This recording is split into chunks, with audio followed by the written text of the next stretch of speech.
14 নম্বর কোশ্চেনে বলছে যে প্রদত্ত বর্গক্ষেত্রের সমান ক্ষেত্রফল বিশিষ্ট একটি সমবাহু ত্রিভুজ আঁকো।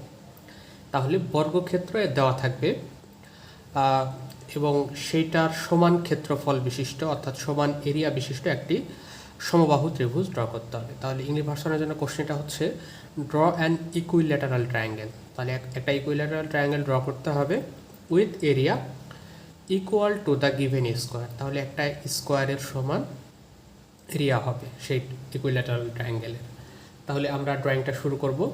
তো প্রথমে আমাকে ট্রায়াঙ্গেলটা এই যে স্কোয়ারটা ড্র করে নিতে হবে, অর্থাৎ বর্গক্ষেত্রটা ড্র করে নিতে হবে।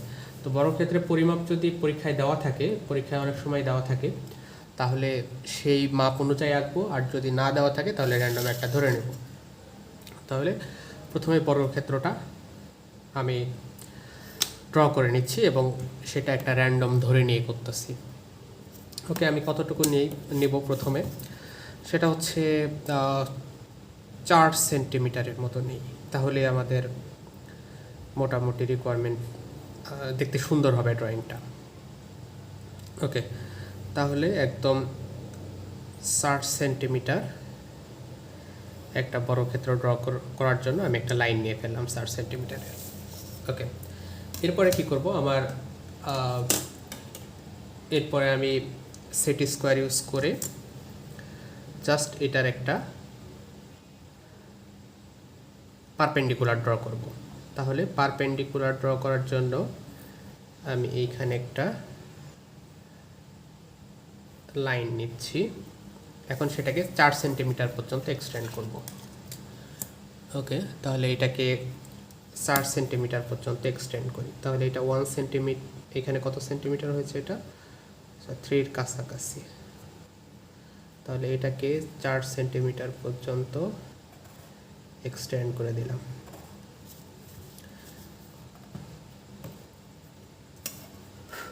ওকে, নেক্সট আমরা এখন জাস্ট কম্পাস ইউজ করে বর্গক্ষেত্রটাকে কমপ্লিট করব।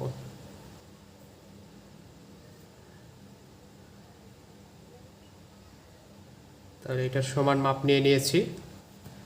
এরপরে এইখান থেকে একটা হালকা করে আর্ক ড্র করব, এই পাশ থেকেও একটা হালকা করে আর্ক ড্র করব। তাহলে এই দিকে আমার অনেক বেশি ড্র করা হয়ে গেছে।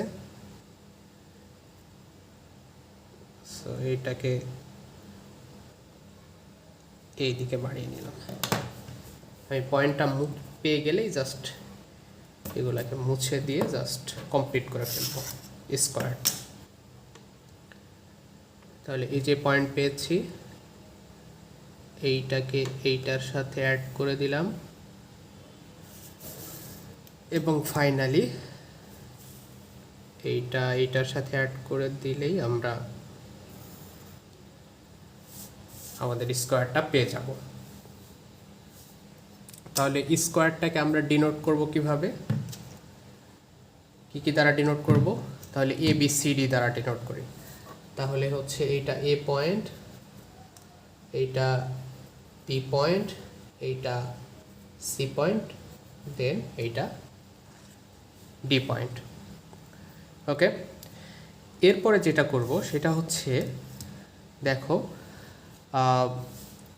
এই যে এডি আছে এইটাকে ওপরের দিকে এক্সটেন্ড করব। কতটুকু, 60 সেন্টিমিটার পর্যন্ত এক্সটেন্ড করব। এই যে এডি এর যা ডিস্টেন্স এইটাই ওপরে আবার ড্র করব। তাহলে এই যে দেখো এইটাকে আরও 60 সেন্টিমিটার পর্যন্ত এক্সটেন্ড করব। এই যে এডি, এটাকে আমরা ওপরের দিকে এক্সটেন্ড করব।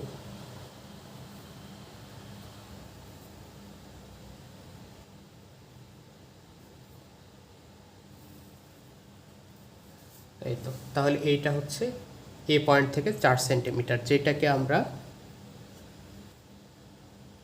কে দ্বারা ডিনোট করতেছি। ওকে, তাহলে এডি ইকুয়াল এ কে। নেক্সট আমরা কি করব, এই সি পয়েন্টের সাথে কে পয়েন্টকে অ্যাড করে দেব, C point and K point. তাহলে সি এবং কে কে অ্যাড করে ফেলেছি। এরপরে কি করব, এরপরে যেটা করতে হবে সেটা হচ্ছে দেখো এই কে থেকে একদম পারপেন্ডিকুলার ড্র করব, পারপেন্ডিকুলার একটা লাইন ড্র করব। ওকে, পারপেন্ডিকুলার একটা লাইন ড্র করার পরে যেটা করতে হবে রেখে দিলাম এটা। এরপরে সি থেকে ডি এইটা মেপে নেব, সি থেকে ডি এটা মাপায় আসছে আমার। তাহলে এই দিকে একটা বৃত্তচাপ আঁকবো হালকা করে, এই দিকে একটা বৃত্তচাপ আঁকবো। এই দুটা বৃত্তচাপ দেখো একটা পয়েন্টে ইন্টারসেক্ট করেছে, এইটাকে আমি এল দ্বারা ডিনোট করতেছি এই পয়েন্টটাকে। ওকে, নেক্সট যেটা করতে হবে সেটা হচ্ছে এই এল এবং সিকে অ্যাড করতে হবে। তাহলে আমি এল এবং সিকে অ্যাড করে দিয়েছি এবং এল এবং সিকে পেছনের দিকে এক্সটেন্ড করতে হবে।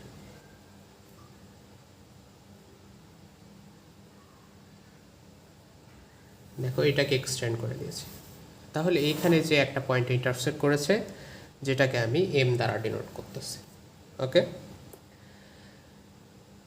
দেন যেটা করব সেটা হচ্ছে এই পয়েন্টে সি পয়েন্টে, আচ্ছা এইটাকে এখন এল এবং এমকে বাইসেক্ট করতে হবে। তাহলে এল এবং এমকে বাইসেক্ট করে ফেলি। তাহলে দেখো এল এবং এম এর মধ্যে যা ডিস্টেন্স, আর স্কোয়ারটা আরেকটু ছোটো নিলে ড্রয়িংটা আরেকটু ছোটো হতো, মেবি এটাই বেটার হতো। তাহলে এইখানে একটা বৃত্তচাপ, এইদিকে একটা বৃত্তচাপ বাইসেক্ট করতেছি এল এবং এমকে। তাহলে এইদিকে একটা বৃত্তচাপ, সেমভাবে এম থেকে একটা বৃত্তচাপ, আচ্ছা এইদিকে অনেক আগে হয়তো, এই যে এইদিকে একটা বৃত্তচাপ। তাহলে এদিকে বৃত্তচাপটা আমার ইন্টারসেক্ট করার জন্য এইদিকে আসতে হবে, এই যে এই পয়েন্ট। তাহলে এইটা আমার ড্র করার দরকার ছিল না। ওকে, তাহলে এটাকে আমি মুছে দিচ্ছি। তাহলে দেখো এই দুটো ইন্টারসেক্টিং পয়েন্ট, এই পয়েন্ট এবং এই পয়েন্ট হেল্প করবে আমাকে এটার মিডিল পয়েন্টটা বের করতে। জাস্ট মিডিল পয়েন্টটা বের করলে হচ্ছে, আমার এই বৃত্তচাপের কোনো দরকার নেই তাছাড়া। ওকে, তাহলে আমি এই যে এই পয়েন্টটা এবং এই পয়েন্টটাকে ধরে জাস্ট মিড পয়েন্টটা বের করে ফেললাম। ওকে,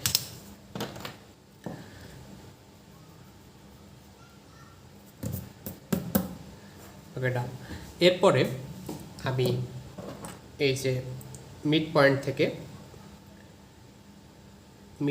থেকে এল এর ডিস্টেন্সটা নিব। এল এর ডিস্টেন্সটা নিয়ে জাস্ট এই যে একটা সেমি সার্কেল অর্থাৎ অর্ধবৃত্ত ড্র করে ফেলব। এরপরে সেট স্কোয়ার ইউজ করে দেখো সি পয়েন্ট থেকে একটা পারপেন্ডিকুলার টানবো। সেট স্কোয়ার আসলে একটা অনেক কাজের জিনিস। দেখো সেট স্কোয়ার দিয়ে আমি চাঁদা এখানে ব্যবহার করতেই হচ্ছে না, আমি সেট স্কোয়ার দিয়ে কত ইজিলি একটা পারপেন্ডিকুলার লাইন ড্র করে ফেললাম। ওকে, তাহলে এই পয়েন্টটাই হবে ইকুইল্যাটারাল ট্রায়াঙ্গেল অর্থাৎ সমবাহু ত্রিভুজের একটা সাইড।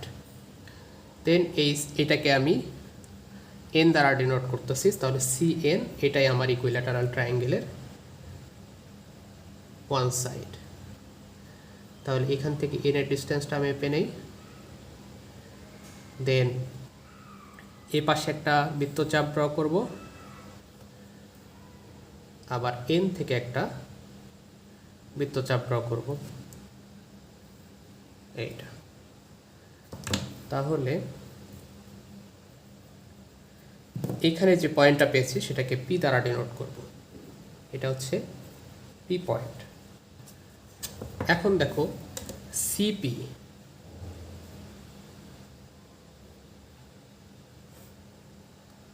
সি এবং পিকে অ্যাড করে দিয়েছি এবং এপাশে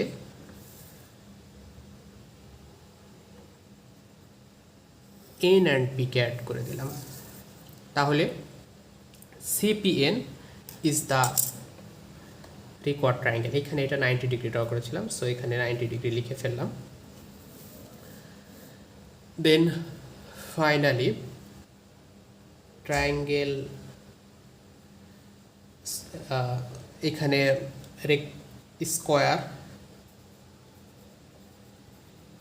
square A B C D equal area of square ABCD equal area of triangle CPN. So CPN triangle CPN is the required triangle. এখানে বাংলা ভার্সন যারা আছো তারা লিখবা ট্রায়াঙ্গেল সিপিএন ই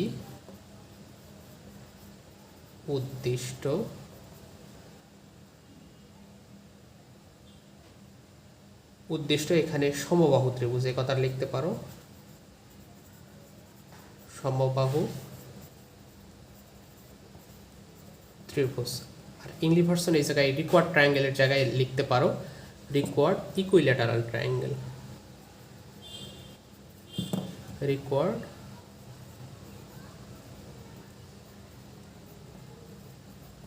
ইকুইল্যাটারাল ট্রায়াঙ্গেল।